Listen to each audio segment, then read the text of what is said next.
बिस्मिल्लाहिर्रहमानिर्रहीम, अस्सलाम वालेकुम नाजरीन। मैं हूं बाबर हयात और आप देख रहे हैं 24/7 उर्दू न्यूज पर होम एक्सपेंस के ताबुन से बाबर हयात शो। नाजरीन, पाकिस्तान और न्यूजीलैंड की टीमों के दरमियान पहले टेस्ट मैच के तीसरे दिन का इख्तिताम हो गया और तीसरे दिन के इख्तिताम पर न्यूजीलैंड की टीम पाकिस्तान के अगेंस्ट 2 रन की लीड हासिल करने में कामयाब हो गई। यानी जो पाकिस्तान ने 438 रन का जो एक बड़ा पहाड़ खड़ा किया था, उस पहाड़ को न्यूजीलैंड की टीम ने बखैर खूबी सर कर लिया है। और बल्कि सर ही नहीं किया, बल्कि 2 रन हमारे ऊपर थोप दिए हैं आज के दिन के इख्तिताम तक। आज न्यूजीलैंड की जानिब से प्योर टेस्ट क्रिकेट नजर आई है जी देखने में।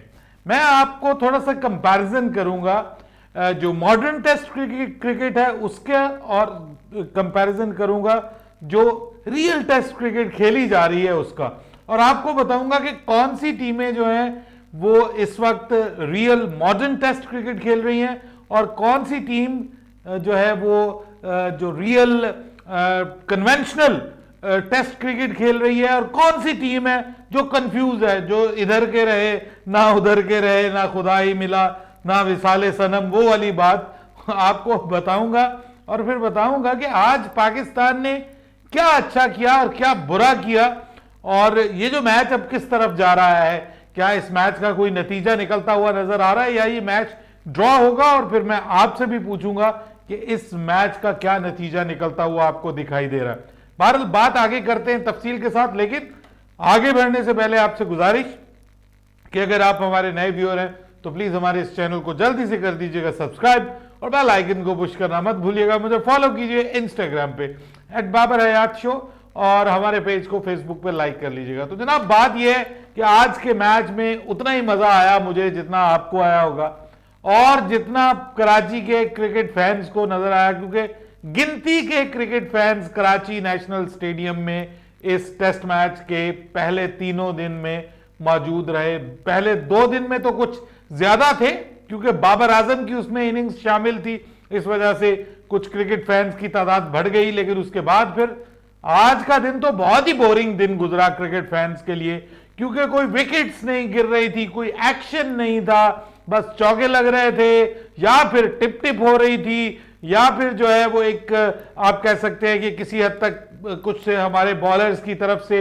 अच्छी बॉलिंग देखने को मिली, एब्जॉर्बिंग क्रिकेट देखने को मिली, लेकिन विकेट्स नहीं गिर रही थी। विकेट्स क्यों नहीं गिर रही थी, अब मैं आपको बताता हूं जी कि असल मामला क्या है। ये जो पिच है ना, इसके ऊपर पाकिस्तान ने जो 438 रन बनाए हैं ना जी, ये पाकिस्तान 600 रन बना सकता था इस पिच के ऊपर। कैसे?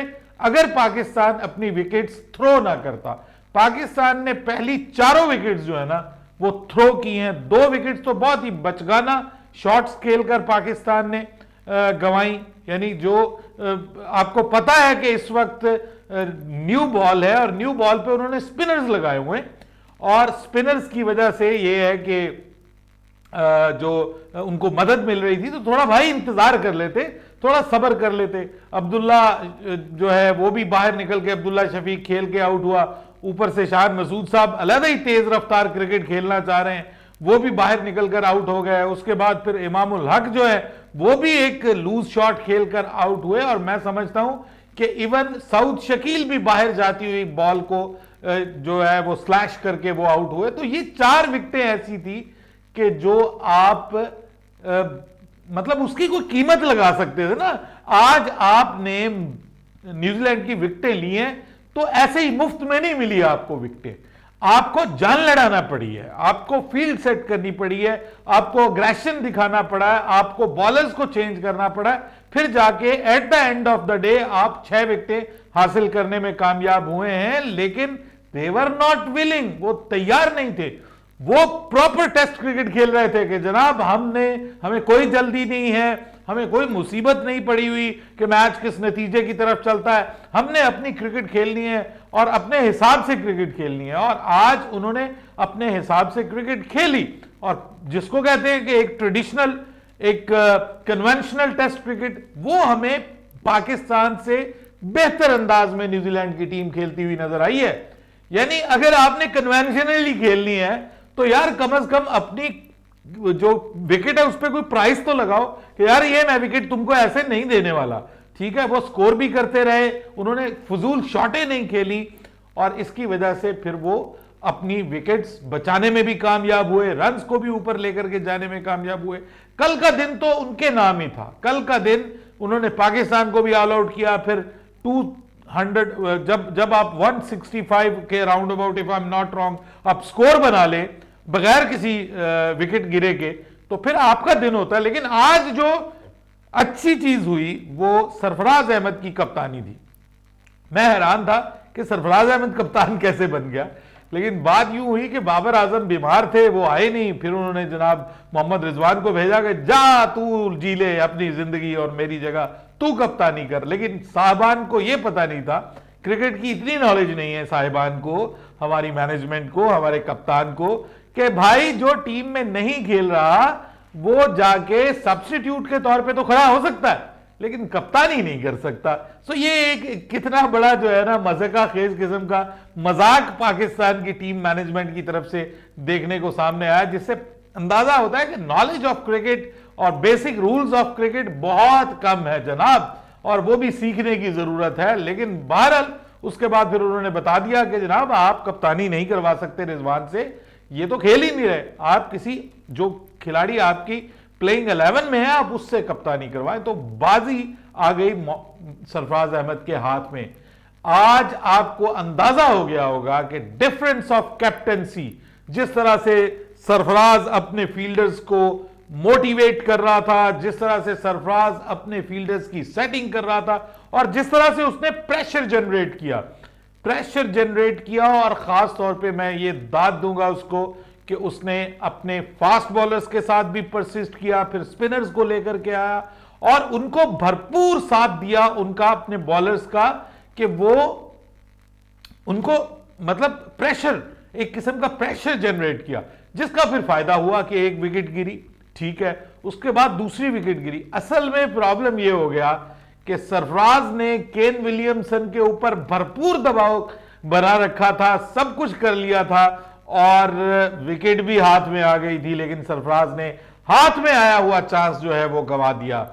पहला मैच, इतने अरसे के बाद आपको कप्तानी मिली है, आप कप्तानी बहुत अच्छी कर रहे हैं, बड़ी एग्रेसिव कप्तानी कर रहे हैं, और पहली बार ऐसा लग रहा था कि न्यूजीलैंड की टीम जो है वो प्रेशर में आई हुई है और वो सोच रहे हैं कि हम क्या करें क्या ना करें, और वहां पर ये जो कैच ड्रॉप होना था, I think it has taken Pakistan to back, और शायद सरफराज को भी बड़ा झटका लगा कि ये जो स्टंप का मौका उन्होंने गंवाया, कैच नहीं था, that was a stump chance जो उन्होंने गंवा दिया, और ये बहुत बड़ा पाकिस्तान को महंगा पड़ा, क्योंकि उस वक्त बहुत कम स्कोर के ऊपर केन विलियमसन खेल रहे थे, और उसके बाद फिर केन विलियमसन को जब मौका मिलता है, बिल्कुल वैसे जैसे बाबर आजम को मौका मिला, और बाबर आजम ने वो मौका फिर जो है वो बराबर करके दिखाया, बिल्कुल इसी तरह आज केन विलियमसन को जब मौका मिला तो उन्होंने भी फिर शानदार सेंचुरी स्कोर की। पाकिस्तान के अगेंस्ट उन्होंने सबसे ज्यादा सेंचुरीज बनाई हैं। सो इससे आप अंदाजा लगा सकते हैं कि केन विलियमसन पाकिस्तान को कितना पसंद करते हैं। By the way Pakistani crowd भी केन विलियमसन को पसंद करता है। सो एक सेंचुरी हमें जो है वो नजर आई लेथम की जानिब से, वो बहरहाल लंबा ना कर सके, उस सेंचुरी को आउट हो गए, और दूसरी जानिब हमें एक और बड़ी सेंचुरी इन मेकिंग है केन विलियमसन, जो बिल्कुल अपनी विकेट देने को तैयार नहीं है। अलबत्ता फिर भी मैं ये कहूंगा कि आखिरी विकेट जो पाकिस्तान ने हासिल कर ली वो ब्रेसवेल की, उससे पाकिस्तान को कुछ सुकून जरूर हुआ होगा कि चले हमने 6 विकेटें हासिल कर ली हैं, कल आकर अगर हम न्यूजीलैंड को जल्दी आउट कर लेते हैं और ज्यादा बड़ी लीड नहीं बनने देते तो हम मैच में अभी बाकी हैं। लेकिन अब ये हुआ क्यों है? पाकिस्तान खेल रहा है जी आधा तीतर आधा बटेर। कुछ खिलाड़ी जो है वो एग्रेसिव क्रिकेट खेलने की कोशिश कर रहे हैं, और कुछ खिलाड़ी जो है वो टुक टुक करने की कोशिश कर रहे हैं, और कुछ नहीं करने की कोशिश कर रहे हैं। सो जबकि न्यूजीलैंड जो है वो उन्होंने कहा कि जी हम अग्रेसिव क्रिकेट तो खेल नहीं सकते, सो हम proper positive test match cricket खेलेंगे, और वो खेलने में कामयाब हुए। अब फर्क क्या है? कप्तानी का। हमने उनके बॉलर्स को विकेटें थ्रो की हैं, हमारे बॉलर्स ने आज बॉलिंग बुरी नहीं की। मीर हमजा ने सुबह का जो स्पेल किया बहुत आला बॉलिंग की उसने, लाइन और लेंथ के साथ बॉलिंग की, रिवर्स हो रही थी उस वक्त बॉल, और उसका उसने बेहतरीन इस्तेमाल किया, और वो जो प्रेशर जनरेट हुआ उसी का फायदा नुमान अली ने उठाया और उन्होंने विकेट हासिल की। सो मैं ये आपको बताना चाह रहा हूं कि ये प्रेशर है, you are playing with the mind, there is a game within the game चल रही होती है। और वो जब कप्तानी कर रहे थे सरफराज अहमद तो वो नजर आ रही थी, लेकिन बहरहाल उसके बाद फिर बाबर आजम आ गए और उसके बाद फिर नॉर्मल रूटीन की कैप्टनसी शुरू हो गई, वही डिफेंसिव अप्रोच, वही सब कुछ। लेकिन बाद में आकर जो लास्ट पाकिस्तान ने सेशन खेला उसमें फिर बाबर आजम को भी मेरे ख्याल में मशवरे दिए जा रहे थे फ्रॉम सरफराज अहमद, और सरफराज अहमद के मशवरों पर अमल करते हुए बाबर आजम ने जो कैप्टनसी की उसमें फिर वो अग्रेशन लेके आए और फिर पाकिस्तान को जो है वो विकेटें मिलना शुरू हुई। सो आज पाकिस्तान ने 6 विकेटें हासिल कर ली और यूं ये कह सकते हैं कि कुछ पॉजिटिव पाकिस्तान को मिला। लेकिन अगेन मैं ये क्रेडिट देता हूं न्यूजीलैंड क्रिकेट टीम को कि वो कमाल आज उन्होंने खेला है और पाकिस्तान के इतने बड़े जो रन्स का डेफिसिट है वो उन्होंने खत्म कर दिया और पाकिस्तान की पहली इनिंग्स की किए किराए पे पानी फेर दिया। अब मामला यह है कि जब आप इस तरह की पिचेस बनाएंगे सरकार, तो फिर आप बाद में कहेंगे मुझे क्यों निकाला, तो फिर तो सवाल बनेगा ना जी। अब रमीज राजा साहब इस तरह की पिचेस बना के दे गए हैं, ये तो अब मौजूदा जो मैनेजमेंट है उसके ऊपर तो हम अगले टेस्ट मैच से बात करेंगे, लेकिन जो कर गए हैं हमारे रमीज राजा फिलहाल इस सीरीज के साथ वो सामने नजर आ रहा है आपको। ना स्पिनर्स को स्पिन में मदद मिल रही है, ना फास्ट बॉलर्स को फास्ट बॉलिंग में उस तरह से मदद मिल रही है। कोई बैट्समैन गलती करता है तो वो आउट होता है, और यही चीजें नजर आ रही हैं। होपफुली नताइज इस मैच के, मुझे तो अब ये मैच का नतीजा निकलता हुआ नजर नहीं आ रहा, मुझे लग रहा है कि ये मैच जो है ये ड्रॉ की तरफ जाएगा।